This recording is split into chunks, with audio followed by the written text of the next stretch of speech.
Hola gente de San Luis, soy Gabriela Loredo y soy sobreviviente del cáncer de mama. Yo me enteré que tenía cáncer de mama cuando tenía 28 años. Yo estaba viviendo en ese momento en la ciudad de Puebla y trabajaba en una asociación civil, o más bien ayudaba, porque mi trabajo era otro, pero ayudaba a una asociación civil que atendía a niños con cáncer. Entonces estaba rodeada un poco como de ese tema. Sin embargo, jamás creí que me fuera a pasar a mí.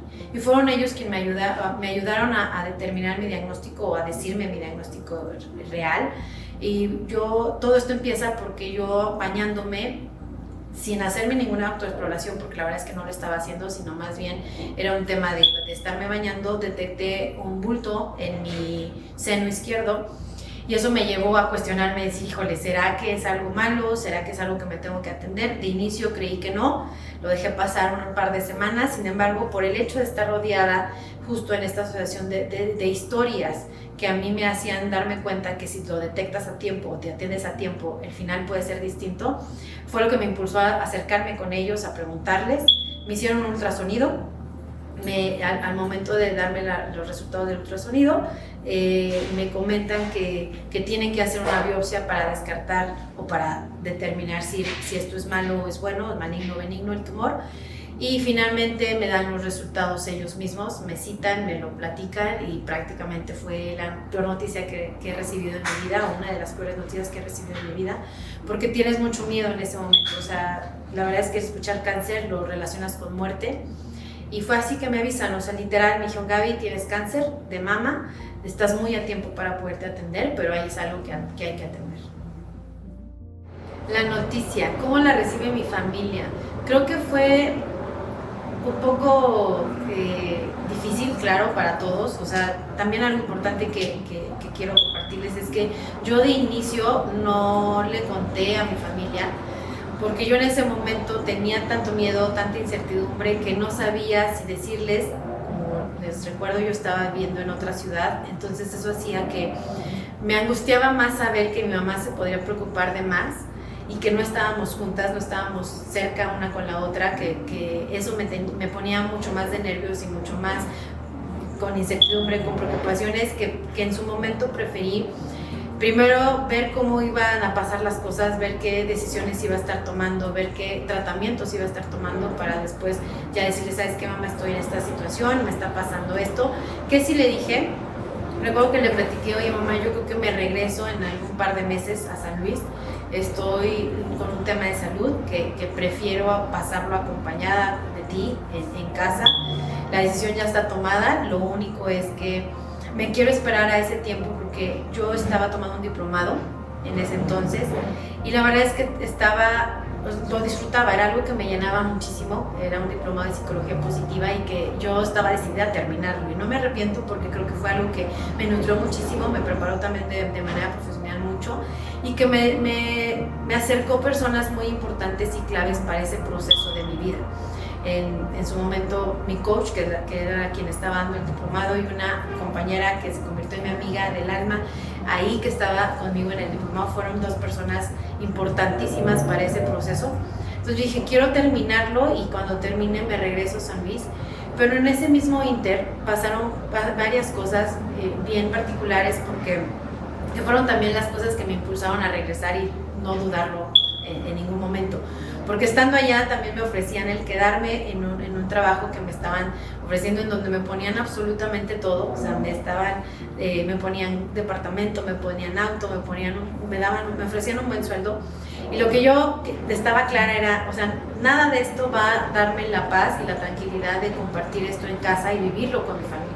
O sea, sentirme acompañada. Entonces, la decisión estaba tomada, pero una de las cosas curiosas que pasó, y que fue lo que me impulsó a regresar también, fue que al mismo tiempo que yo estaba en esta situación, mi perro, que tengo un Golden Retriever al cual amo muchísimo, estaba también padeciendo una enfermedad en su piel, que los doctores, bueno, sus veterinarios decían, o nos preguntaron, oigan, ¿hay alguien que está pasando una enfermedad en este momento? Porque pareciera ser como si él está absorbiendo esa enfermedad. Dice, porque es rarísimo lo que le está pasando. Entonces yo estaba consciente que yo estaba viviendo una situación, y dije, ¿será que Roger está absorbiendo esto? ¿Qué está pasando? ¿Qué está viviendo? Entonces yo estaba decidida a regresar. Sin embargo, cuando mi mamá se entera específicamente de lo que yo tengo y que regreso y le digo, mamá, estoy pasando esta situación, pasé este proceso, este tratamiento ya lo tuve, fue una situación difícil para ella, en donde también la incertidumbre, el miedo, te ciegan, o sea, te invaden, y creo que muchas veces, o más bien pocas veces, nos ponemos a pensar en lo que viven nuestros familiares o nuestros amigos o la gente cercana a nosotros cuando pasamos una situación o una enfermedad difícil, porque la atención y el centro de atención te conviertes tú como paciente o tú como el que tiene la enfermedad.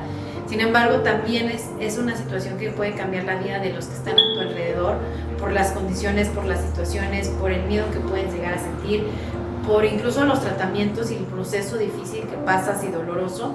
Entonces, sí es un tema que no es fácil de sobrellevar, ni para el paciente ni para los familiares, y pocas veces nos ponemos a pensar en ellos, y creo que sí es algo que no es fácil para nadie.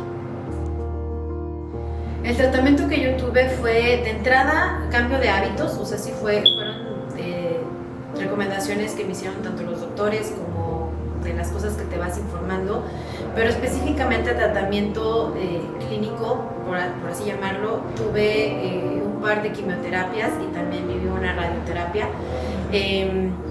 No es un proceso fácil. Yo creo que los síntomas o el cómo te sientes después de recibirlo es algo que te da para abajo muchísimo. O sea, yo había momentos en donde no me quería ni siquiera parar de la cama. Es doloroso, no tanto en el momento en el que te lo están, bueno, en ocasiones sí, o sea, sí duele cuando va entrando el líquido en tu cuerpo, pero siento que yo sufría más o me dolía más el post.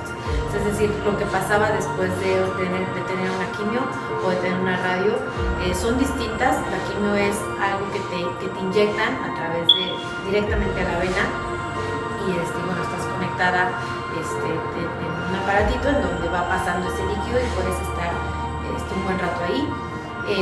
Y la radioterapia es en un aparato en donde a través de rayos señalan o apuntan directamente al área en donde deben de generar esa radioterapia. Sin embargo, lo que pasaba después es lo que te da para abajo. O sea, sí es algo difícil, porque de pronto cuando ya estás en ese momento, porque ahí es cuando te empiezas otra vez a preguntar, ay, ¿por qué estoy viviendo esto? Etcétera. O sea, te empiezan las dudas otra vez a invadir. Sin embargo, bueno, creo que era parte de lo que había que hacer para poder tener un mejor resultado al final, o poder sanar. Yo creo que de un lado está la parte de la ciencia, o sea, lo que los doctores y los tratamientos te acompañan en este proceso para sanar, pero por otro lado también está mucho el tema de cómo regular tus emociones y cómo el cambio de hábitos te puede ayudar a tener una mejor calidad de vida durante el proceso. ¿Por qué? Porque creo que, como bien les decía, o sea, el tratamiento no es algo fácil. La parte de medicamentos, la parte de todo esto que te inyectan, no es fácil. Sin embargo, creo que lo que puede contrarrestar o equilibrar lo que vives es el cambio de hábitos. Yo lo primero que decidí hacer fue que todo lo que me dijeran que me iba a ayudar, pues lo hacía. De entre eso, por ejemplo, me pidieron quitar ciertos alimentos que probablemente te alimentan estas células cancerígenas, entre ellos los lácteos y los embutidos, y para mí fue muy fácil dejarlos, porque yo sabía que iba a ser lo que me dijeran que hiciera para sanar. O sea, dije, es que estoy muy joven, o sea, no puedo ahorita pensar en que mi vida se va a terminar. Entonces, lo primero que hice fue como el cambio de hábitos. Algo que también me ha ayudado mucho y me ha acompañado en mi vida es el ejercicio. Me considero alguien que le gusta hacer ejercicio, y creo que el estar un poco activa, el mover mi cuerpo, ayuda mucho a poder contrarrestar todo aquello que estás viviendo. Y también creo que el tema de las emociones, o sea, el poder regular y gestionar tus emociones de una mejor manera te ayuda mucho. Creo que la actitud tiene mucho que ver en cómo enfrentas la vida. Hay una frase que me gusta mucho que es: no es lo que te pasa, sino es lo que haces con eso que te pasa. Entonces yo decía, ok, ya mi realidad es esta, no la puedo cambiar, pero sí puedo hacer algo en cómo enfrento esta situación. Entonces lo que yo trataba era buscar situaciones o momentos, o generar cosas que me provocaran placer y felicidad, como mi viaje a Europa, que fue inmediato al tener yo el diagnóstico, como el regresar a estar con mi familia, el tener a mi perro cerca, muchas cosas que yo fui generando, que descubrí que eso me ayudaba mucho más, el generar felicidad, el generar bienestar, a poder ir sanando. Entonces creo que esos hábitos son cosas que debe de uno implementar y que sobre todo te ayudan muchísimo a poder estar mejor.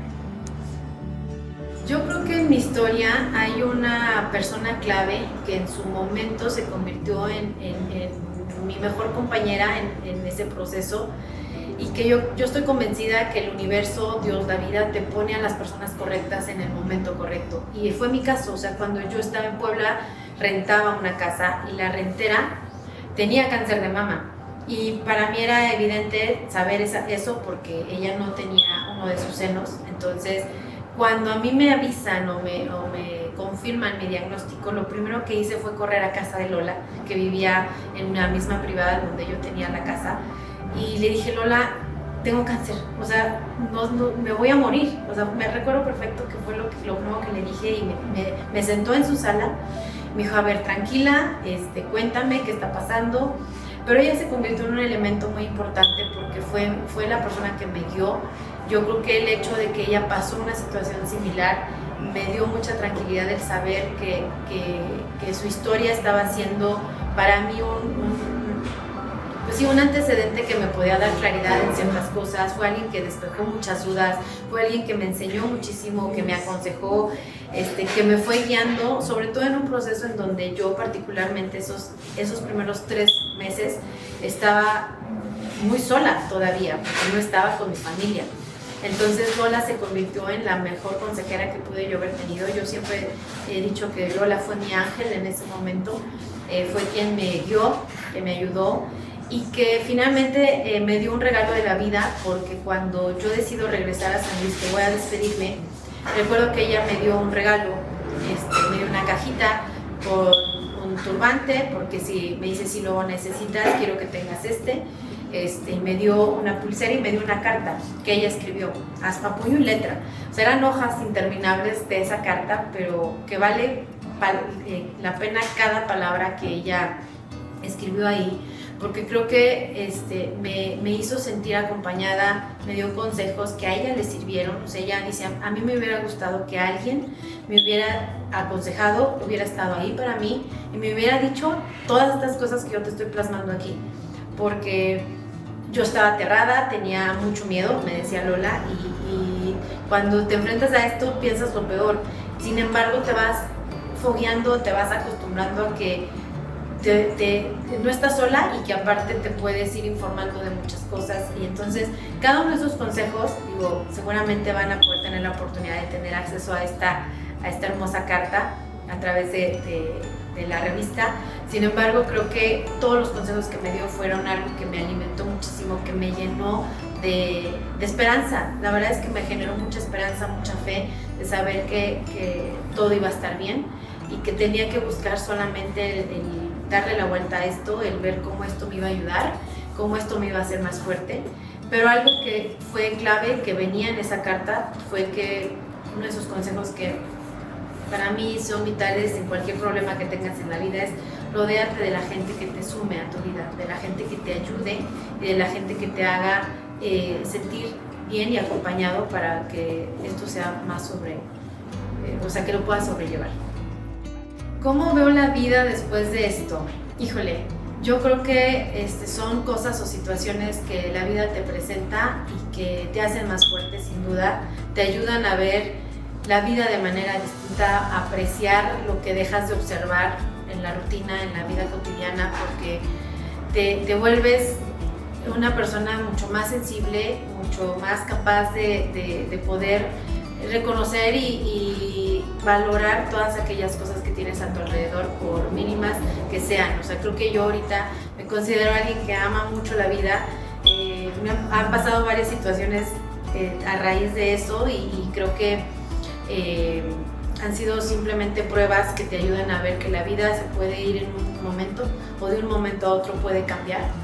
Pero creo que esta frase que les había compartido de no es lo que te pasa, sino qué haces con eso que te pasa, lo que te ayuda a ver las cosas distinto. Yo creo que ahorita es apreciar, valorar, disfrutar, vivir cada momento como si fuera el último. Algo que yo creo que se despertó mucho en mí fue como esta capacidad de asombro por aquellas cosas simples. O sea, yo recuerdo que aquella vez que viajé, recién estaba en medio del proceso y del tratamiento, tomé este viaje y yo volteaba a cualquier lado y decía, es que qué increíble el cielo, qué increíble esto, el poder caminar aquí en estas calles, etcétera. Entonces creo que son cosas que a veces dejamos de apreciar y de valorar, pero si algo me dejó de aprendizaje esta gran lucha es que somos más fuertes de lo que creemos, el que sentirte acompañada lo hace más fácil, y que la vida está para gozarse, para enfrentar los problemas que se vengan, y saber levantar la mano y pedir ayuda cuando lo necesites, porque luego eso también, o sea, creemos que podemos con todo y hay veces que no, y también se vale, o sea, es natural, es normal al no poder, el no querer incluso, pero el chiste es no quedarse en ese no puedo, en ese porque a mí, sino es cómo sí y cómo voy a intentar salir de esto y que generes esas cosas que te gustan para que puedas salir adelante. Yo creo que de las primeras cosas que tenemos que quitar de nuestra cabeza es que no te puede pasar a ti. Y creo que para eso es importante hacernos un chequeo, por lo menos una vez al año, hacerte un chequeo.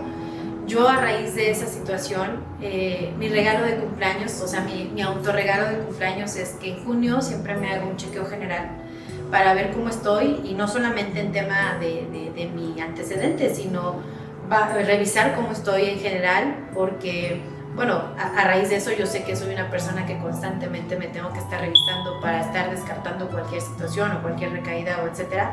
Sin embargo, sí creo que de las primeras cosas que puedo recomendar es no por el hecho de que estés joven no te va a pasar, o aunque estés grande, esto nos puede pasar a quien sea.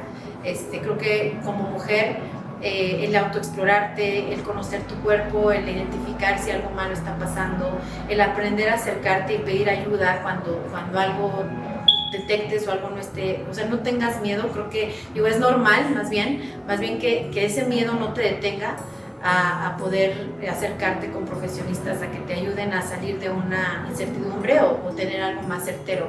Pero creo que sí hay muchas maneras ya de poder tratar la enfermedad también. O sea, ya no estamos como en los tiempos en donde era cáncer y era sinónimo de muerte. O sea, ahorita creo que hay tantas ventajas, tanto avance tecnológico y tanto avance científico e incluso también natural de hacer muchas cosas que te ayuden a tu bienestar, que creo que ya está en nosotros el poder cuidarnos mejor. Pero que sí recomiendo muchísimo, independientemente que te sientas la persona más sana del mundo, que te hagas un chequeo, porque no pierdes nada. O sea, yo lo veo más como una inversión que como un gasto, porque estás invirtiendo en ti, en tener esta paz y esa tranquilidad de estoy bien en todas las cosas que tengo que estar bien a nivel salud. Y yo creo que sin salud no podemos hacer nada más. O sea, todos los sueños que llegues a tener, todas esas ganas que puedas tener para construir o lograr cosas, si no tienes salud no las puedes hacer. Entonces creo que está en nosotros el cuidarnos y tampoco el dejar de lado que no nos puede pasar. ¿Qué les diría? Yo creo que vivan sus emociones. No es un proceso fácil. Si tienes ganas de llorar, llora. Si te tienes que quedar en la cama porque no tienes ganas de levantarte, hazlo. O sea, siento que es válido vivir tus emociones. Todo el mundo llega y te dice, tú puedes, eres una guerrera, vas a salir adelante, pero a veces en ese momento no te sientes una guerrera, no quieres salir adelante, sientes que la vida se te va a ir en cualquier momento y el miedo te invade muchas veces. Y lo único que te puedo decir es que creo que cuando uno está rodeado de la gente correcta, se hace más llevadero. O sea, creo que a mí el hecho de tener a mi familia cerca, el tener a Lola, que me dijo las cosas como son, o sea, ella no me dijo, Gaby, tú puedes, no, ella me dijo, va a estar horrible esto, o sea, vas a tener un proceso doloroso, sí va a estar feo, sí va a haber días en que te vas a querer morir, va a haber días en que vas a querer tirar la toalla, pero de ti depende que quieras seguir adelante. Y algo que me movió mucho a mí es que siempre busques los motivos para seguir. Si tu motivo se llama tu familia, si tu motivo son tus hijos, si tu motivo es tu perro, lo que sea tu motivo, tu pareja, tu trabajo, que sea eso el motor que te impulse a seguir adelante, porque no es un proceso fácil y muchas veces también te vas a dar cuenta que la gente que tú creías que iba a estar, a veces ya no está en estos procesos, porque también para los que te rodean no es sencillo. Entonces yo creo que te diría, vive las emociones como son, pero busca esos motivos que te ayuden a seguir adelante.